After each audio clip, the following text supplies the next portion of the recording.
আমলে পদত্যাগে বাধ্য হয়েছিলেন কিংবা দায়িত্ববিহীন অবস্থায় একই পদে থেকে বাধ্য হয়েছেন, তাদের সবার কথা বিবেচনা নিয়ে জনপ্রশাসনকে নতুন করে দাঁড় করানোই ছিল আমাদের প্রথম মাসে কঠিনতম সময়। আবার সকল সমস্যার সমাধান করে একটি নতুন জনপ্রশাসন কাঠামো দাঁড় করাতে পেরেছি, এটাই আমাদের প্রথম মাসের সবচাইতে বড় অর্জন।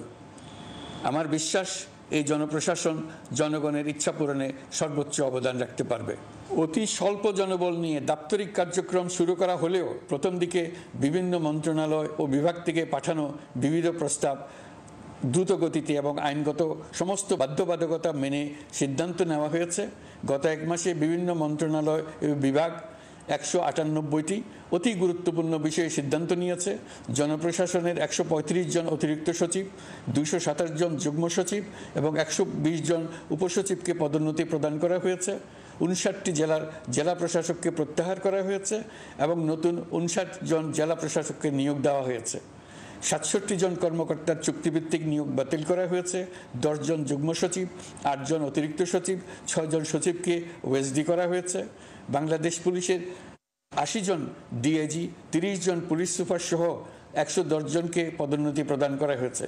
1 জন ডিআইজি, 1 জন এডিশনাল ডিআইজি, 4 জন পুলিশ সুপারকে চাকরিতে পুনর্বহাল করা হয়েছে।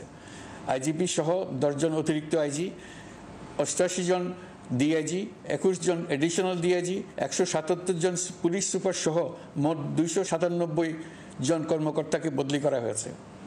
ছাত্র শ্রমিক জনতার বিপ্লবের মূল লক্ষ্য ছিল গণভবন, এটা ছিল স্বৈরাচারের কেন্দ্রবিন্দু।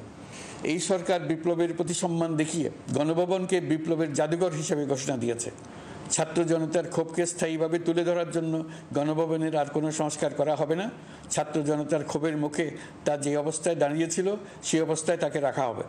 যেসব মূল্যবান সামগ্রী জনতা নিয়ে গিয়েছিল সেগুলো অনেক ফেরত দিয়ে গেছেন। যারা নিয়ে গিয়েছেন তারা নিজেরাই ফেরত দিয়ে গেছেন, তাদের আমরা দেশবাসীর পক্ষ থেকে ধন্যবাদ জানাচ্ছি।